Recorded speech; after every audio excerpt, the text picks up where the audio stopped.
Hi good morning. നമ്മുടെ ഇന്നത്തെ recipe ഒരു നാടൻ മെഴുക്കുവരട്ടിയാണ്. നമ്മുടെ ഏത്തയ്ക്കയും മുട്ടയും ചേർത്തിട്ടുള്ള മെഴുക്കുവരട്ടി. അപ്പോൾ ഇത് ചോറിൻ്റെ കൂടെയും കഞ്ഞിയുടെ കൂടെയും ഒക്കെ കഴിക്കാൻ വളരെ നല്ല കോമ്പിനേഷനാണ് കേട്ടോ. അപ്പോൾ നിങ്ങൾ ഇതുപോലെ ഏത്തയ്ക്കയും മുട്ടയും ചേർത്ത് ഇതുപോലെ മെഴുക്കുവരട്ടി ഉണ്ടാക്കി നോക്കിയിട്ടില്ല എന്നുണ്ടെങ്കിൽ ഉറപ്പായിട്ടും ഒന്ന് ട്രൈ ചെയ്ത് നോക്കിക്കോളൂ. നന്നായിട്ട് ഇഷ്ടപ്പെടും. അധികം എരിവൊന്നുമില്ല, അധികം ബുദ്ധിമുട്ടുമില്ല. ഉണ്ടാക്കാൻ വളരെ എളുപ്പമാണ്. ബാച്ചിലേഴ്സിനാണെങ്കിലും ജോലിക്ക് പോകുന്ന വീട്ടമ്മമാർക്കാണെങ്കിലും ഒക്കെ വളരെ എളുപ്പത്തിൽ ഉണ്ടാക്കാം. ചോറിന് കറിയായിട്ട് ഓഫീസിലൊക്കെ കൊണ്ടുപോകാൻ വളരെ നല്ലൊരു കറിയാണ്. അതുപോലെ തന്നെ ചൂടോടുകൂടി നമ്മൾ ചോറിൻ്റെ കൂടെ ചേർത്ത് കഴിക്കുകയാണെങ്കിൽ കുറച്ച് തൈരും കൂടി ഉണ്ടെങ്കിൽ നമുക്ക് സുഖമായിട്ട് ഊണ് കഴിക്കാം. അപ്പോൾ ഈ ഒരു മെഴുക്കുവരട്ടി എങ്ങനെയാണ് ഉണ്ടാക്കുന്നത് നമുക്ക് നോക്കാം. നമുക്ക് നമ്മുടെ ഏത്തയ്ക്ക മുട്ട മെഴുക്കുവരട്ടിക്ക് ആവശ്യമായിട്ടുള്ള ഇൻഗ്രീഡിയൻസ് നോക്കാം. നമ്മൾ 4 ഏത്തയ്ക്ക എടുത്തിട്ടുണ്ട്. തൊലി മാറ്റിയ ഏത്തയ്ക്കാണ് എടുത്തിട്ടുള്ളത്. എന്താണെന്ന് വെച്ചാൽ വേഗം കുക്കായി കിട്ടാനാണ് തൊലി മാറ്റിയ ഏത്തയ്ക്ക എടുത്തിട്ടുള്ളത്. ഒരു വലിയ ഏത്തയ്ക്കയും 3 ചെറിയ ഏത്തയ്ക്കയാണ്. അപ്പോൾ നിങ്ങൾ എടുക്കുമ്പോൾ 2 വലിയ ഏത്തയ്ക്ക എടുത്താൽ മതി കേട്ടോ. വലിയ ഏത്തയ്ക്കാണെങ്കിൽ അതിലേക്ക് 3 താറാമുട്ടയാണ് എടുത്തിരിക്കുന്നത്. കോഴിമുട്ടയാണെങ്കിലും 3 തന്നെ എടുക്കാം. പിന്നെ ഒരു ചെറിയ സവോള എടുത്തിട്ടുണ്ട്. പിന്നെ ഒരു തണ്ട് കറിവേപ്പില എടുത്തിട്ടുണ്ട്. ആദ്യം നമുക്ക് ഈ ഏത്തയ്ക്ക ഒന്ന് കട്ട് ചെയ്തെടുക്കാം. അതിനുശേഷം നമുക്ക് കറി റെഡിയാക്കാം. അപ്പോൾ ഏത്തയ്ക്ക എടുക്കുമ്പോൾ നമ്മളെപ്പോഴും തൊലി മാറ്റിയിട്ട് മഞ്ഞളും ഉപ്പും ചേർത്ത വെള്ളത്തിലിട്ടിട്ട് നന്നായിട്ട് കഴുകിയെടുക്കുക. അങ്ങനെ കഴുകിയെടുക്കുമ്പോൾ ഒട്ടും കറി ഉണ്ടാവില്ല. ഞാനത് കട്ട് ചെയ്തെടുക്കട്ടെ. ഞാനൊരു കാര്യം പറയാം. ഇങ്ങനത്തെ കറി വെക്കുമ്പോഴത്തേക്ക് ഇതിന്റെ തൊലി ഉപയോഗിച്ചിട്ട് അത് വേറൊരു കറി കൂടി നമുക്ക് വെക്കാം. നമ്മുടെ ഏത്തക്ക തൊലിയുടെ കറി. അതെ, അങ്ങനെ ഏത്തയ്ക്ക ഉപയോഗിച്ചിട്ട് നമ്മളിപ്പോൾ തൊലി മാറ്റിയിട്ട് വേറെ എന്തെങ്കിലും റെസിപ്പി നമ്മൾ ചെയ്യുകയാണെന്നുണ്ടെങ്കിൽ ഏത്തയ്ക്കയുടെ തൊലി ഉപയോഗിച്ചിട്ട് കറി അല്ലെങ്കിൽ തോരനോ മെഴുക്കുവരട്ടിയോ ഏതാണെന്ന് വെച്ചാൽ ഉണ്ടാക്കാം കേട്ടോ. 2 കറിയായില്ലേ? 2 അല്ല 3. 3 കറിയായി. അങ്ങനെ 2-3 കറികൾ, ഒരു വെടിക്ക് 3 പക്ഷി. അങ്ങനെ 2-3 കറികൾ നമുക്ക് ഉണ്ടാക്കാം. അപ്പോൾ ആദ്യം നമുക്ക് ഏത്തയ്ക്ക കട്ട് ചെയ്തെടുക്കാം. നമ്മളിപ്പോൾ നമ്മുടെ പച്ചയ്ക്ക ഇതുപോലെ ചെറുതായിട്ട് കട്ട് ചെയ്തെടുത്തിട്ടുണ്ട്. ഈ ഒരു തിക്നെസ്സേ ഉള്ളൂ കേട്ടോ. അധികം തിക്കായിട്ട് കട്ട് ചെയ്തെടുത്തിട്ടില്ല. കുറച്ച് തിന്നായിട്ട് തന്നെ കട്ട് ചെയ്തെടുക്കുക. വേഗം കുക്കായി കിട്ടാനാണ് ഇതുപോലെ കട്ട് ചെയ്തെടുക്കുന്നത്.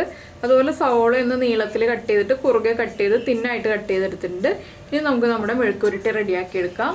ഇപ്പോൾ നമ്മൾ പാൻ ചൂടാക്കിയിട്ട് പാനിലേക്ക് വെളിച്ചെണ്ണ ഒഴിച്ചിട്ടുണ്ട്. അതിലേക്ക് ഒരു 1/2 ടീസ്പൂൺ കടുക് ഇട്ട് കൊടുക്കാം. കടുക് ഒന്ന് പൊട്ടി വരട്ടെ.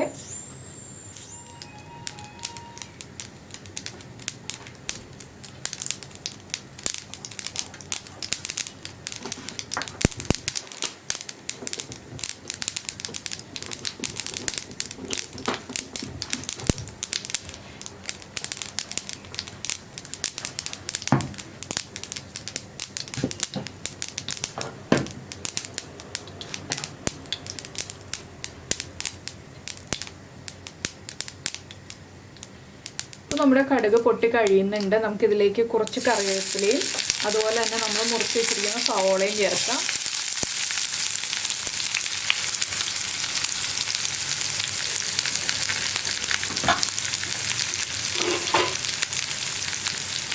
ഇനി സവോള ഒന്ന് കുക്കായി വരുന്നത് വരെ ഇളക്കി കൊടുക്കുക. ഒന്ന് ലൈറ്റായിട്ട് ട്രാൻസ്പെറൻ്റ് ആയി വന്നാൽ മതി. ഒരുപാട് അങ്ങോട്ട് കളർ മാറിപ്പോകേണ്ട സവോളയുടെ. എന്താണെന്ന് വെച്ചാൽ നമ്മുടെ കായൊക്കെ ഇതിൻ്റെ കൂടെ കിടന്നിട്ട് കുക്കായി വരുമ്പോൾ കറക്റ്റായിട്ട് സവോളയൊക്കെ കുക്കായിക്കോളും.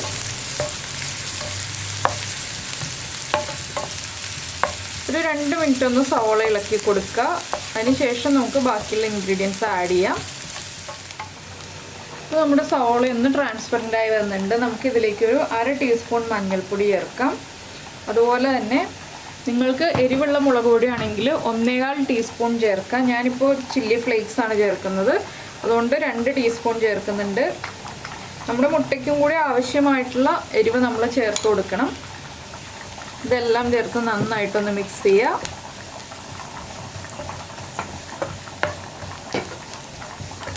ഈ ചില്ലി ഫ്ലേക്സ് ഒക്കെ ഒന്ന് കുക്കായി വരട്ടെ. നമ്മുടെ മഞ്ഞൾപ്പൊടിയും കുക്കായി വരട്ടെ. ഈ സമയത്ത് 1 മിനിറ്റ് ഒന്ന് ഇളക്കി കൊടുത്തിട്ടുണ്ടെങ്കിൽ മഞ്ഞൾപ്പൊടിയും ചില്ലി ഫ്ലേക്സും എല്ലാം കുക്കായി വരും കേട്ടോ. മുളക് പൊടിയാണെന്നുണ്ടെങ്കിൽ ആ 1 മിനിറ്റ് ഇളക്കി കൊടുക്കേണ്ട ആവശ്യമില്ല.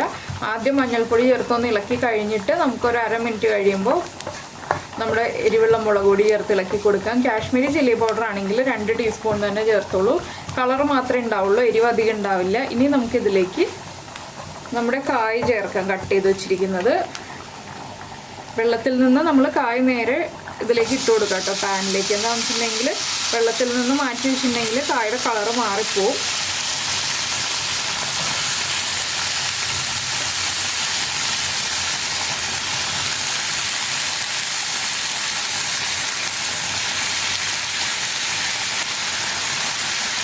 ഇനി നമുക്കിതിലേക്ക് കായ്ക്ക് ആവശ്യമായിട്ടുള്ള ഉപ്പും കൂടി ചേർത്ത് കൊടുക്കാം.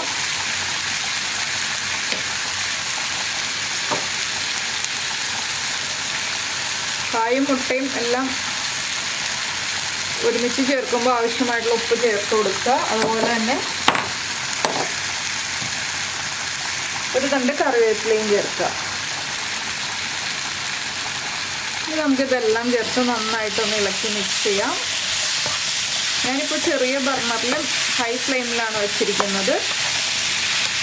കായൊക്കെ വേഗം കുക്കായി വരും കേട്ടോ, അധികം സമയം എടുക്കില്ല കുക്കായി വരാനായിട്ട്. അതുകൊണ്ട് തന്നെ ഹൈ ഫ്ലെയിമിൽ വെച്ചാൽ കുഴപ്പമില്ല. പക്ഷെ നമ്മൾ അടച്ചു വയ്ക്കുമ്പോൾ ലോ ഫ്ലെയിമിൽ അടച്ചു വയ്ക്കുക. പാനിൽ പിടിക്കരുത്. ഇരുമ്പിൻ്റെ ചട്ടിയൊക്കെ ആണെങ്കിൽ ചട്ടിയിൽ പിടിച്ചു വരും.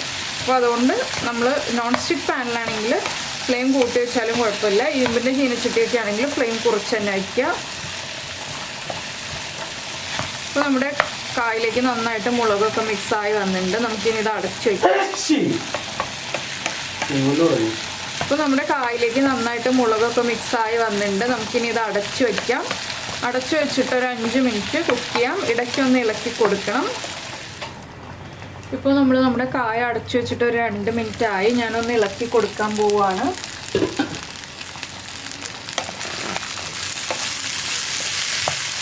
ഉപ്പൊക്കെ ചെക്ക് ചെയ്ത് കഴിഞ്ഞ് മാത്രം മുട്ട ചേർക്കാം കേട്ടോ. ഇപ്പോഴേ മുട്ടയൊന്നും ചേർക്കരുത്. അതുപോലെ തന്നെ എരിവ് കുറവാണെങ്കിൽ നമുക്ക് ചില്ലി ഫ്ലേക്സോ മുളക് പൊടിയോ ചേർത്ത് കൊടുക്കാം കേട്ടോ ഇടയ്ക്ക്. അതിന് കുഴപ്പമൊന്നുമില്ല. മുട്ട ചേർക്കുന്നതിന് മുന്നേ ആയിട്ട് നമുക്ക് എരിവ് കുറവാണെങ്കിൽ നമ്മൾ ഏത് പൊടിയാണ് ചേർത്തതെന്ന് വെച്ചിട്ടുണ്ടെങ്കിൽ അത് ചേർത്ത് കൊടുക്കാം. ഇളക്കി കൊടുത്തിട്ട് വീണ്ടും നമുക്കൊന്ന് അടച്ചു വയ്ക്കാം.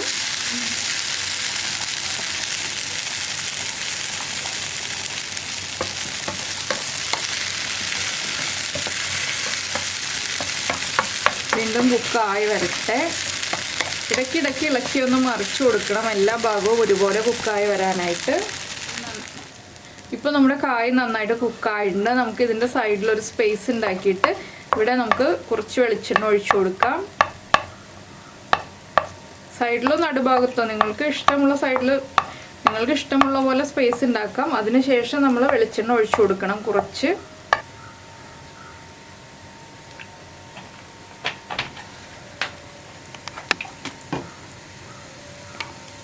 ഇതിലേക്ക് നമുക്ക് നമ്മുടെ മുട്ട പൊട്ടിച്ചൊഴിച്ചു കൊടുക്കാം.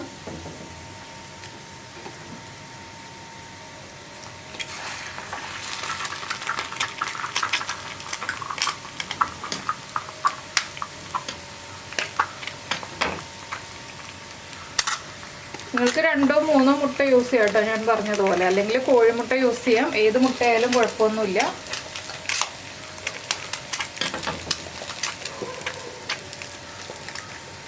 മുട്ടയൊന്ന് കുക്കായി തുടങ്ങുമ്പോൾ നമുക്ക് ഇളക്കി മിക്സ് ചെയ്തെടുക്കാം. ഇപ്പോൾ നമ്മുടെ മുട്ട പൊട്ടിച്ചൊഴിച്ചിട്ട് 1 മിനിറ്റ് ആയി. നമുക്കൊന്ന് പതുക്കെ ഇളക്കിയെടുക്കാം. ചെറുതായിട്ടൊന്ന് ഇളക്കി മിക്സ് ചെയ്തതിന് ശേഷം നമുക്ക് കായും കൂടി ചേർത്ത് ഇളക്കിയെടുക്കാം. അപ്പോൾ നിങ്ങൾ കായിന് ഉപ്പ് കുറവാണ് അല്ലെങ്കിൽ എരിവ് കുറവാണെന്നുണ്ടെങ്കിൽ ഇപ്പോൾ ഈ മുട്ടയിലേക്ക് ഉപ്പും എരിവും ചേർത്ത് കൊടുക്കുക കേട്ടോ. അപ്പോൾ മുട്ടയിലേക്കും കായിലേക്കും എല്ലാം നന്നായിട്ട് ഉപ്പും എരിവും എല്ലാം പിടിച്ചു വന്നോളും. നമ്മളിനി ഇതെല്ലാം ചേർത്ത് നന്നായിട്ട് മിക്സ് ചെയ്ത് എടുക്കുക. ഞാനിപ്പോൾ ഉപ്പൊന്നും ചേർത്തിട്ടില്ല. നമ്മുടെ കായിൽ ചേർത്ത ഉപ്പ് മാത്രമേ ഉള്ളൂ. ഞാനിത് കഴിഞ്ഞിട്ട് ഒന്ന് മിക്സ് ചെയ്ത് കഴിഞ്ഞിട്ട് ഉപ്പ് എരിവൊക്കെ ചെക്ക് ചെയ്ത് നോക്കുന്നുള്ളൂ. ഒന്ന് നന്നായിട്ട് കുക്കായി വരട്ടെ മുട്ട നന്നായി കുക്കായില്ലെങ്കിൽ നമ്മുടെ മെഴുക്കുരുട്ടിക്ക് അത്ര ടേസ്റ്റ് അങ്ങോട്ട് വരില്ല. നന്നായിട്ട് മുട്ടയൊന്ന് ഡ്രൈ ആയി കുക്കായി വരണം.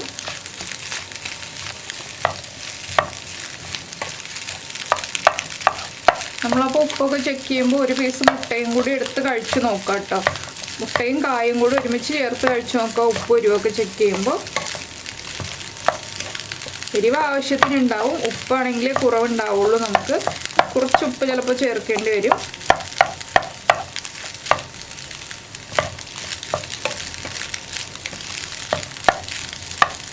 മുട്ടയുടെ വലിയ പീസൊക്കെ ഉള്ളതൊന്ന് ഉടച്ചു കൊടുക്കുക, ചെറുതാക്കി കൊടുക്കുക, ഒന്ന് പതുക്കെ അമർത്തിയിട്ട്. നമ്മുടെ കായ മുട്ട മെഴുക്കുരുട്ടി ഇതാ ഫൈനലായിക്കൊണ്ടിരിക്കുകയാണ്.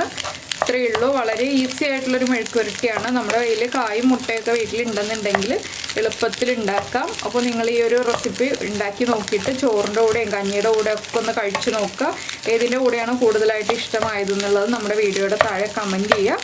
അപ്പോൾ നമുക്ക് നമ്മുടെ അടുത്ത റെസിപ്പിയുമായിട്ട് അടുത്ത ദിവസം കാണാം. പിന്നെ നമ്മുടെ ചാനൽ ഇതുവരെ സബ്സ്ക്രൈബ് ചെയ്തിട്ടില്ല എന്നുണ്ടെങ്കിൽ ഒന്ന് സബ്സ്ക്രൈബ് ചെയ്തോളൂ. സബ്സ്ക്രൈബ് ചെയ്യുന്നതിന് ഈ വീഡിയോയുടെ താഴെയുള്ള റെഡ് സബ്സ്ക്രൈബ് ബട്ടൺ ഒന്ന് ക്ലിക്ക് ചെയ്യുക. അതിൻ്റെ റൈറ്റ് സൈഡിലുള്ള ബെല്ലൈക്കണും ക്ലിക്ക് ചെയ്യുക. അപ്പോൾ ഓൾ എന്ന് പറഞ്ഞിട്ടൊരു ഓപ്ഷൻ വരും. അപ്പോൾ ആ ഓളും കൂടി പ്രസ് ചെയ്തിട്ടുണ്ടെങ്കിൽ ഞാൻ എപ്പോഴും വീഡിയോ അപ്ലോഡ് ചെയ്യുമ്പോൾ നിങ്ങൾക്ക് നോട്ടിഫിക്കേഷൻ വരും. അപ്പോൾ നമുക്ക് നമ്മുടെ അടുത്തൊരു ഈസി റെസിപ്പിയുമായിട്ട് വീണ്ടും കാണാം. ഞാനിപ്പോൾ ഫ്ലെയിം ഓഫ് ചെയ്തു. ഇത്രയേ ഉള്ളൂ നമ്മുടെ മുട്ട കായ മെഴുക്കുവരട്ടി.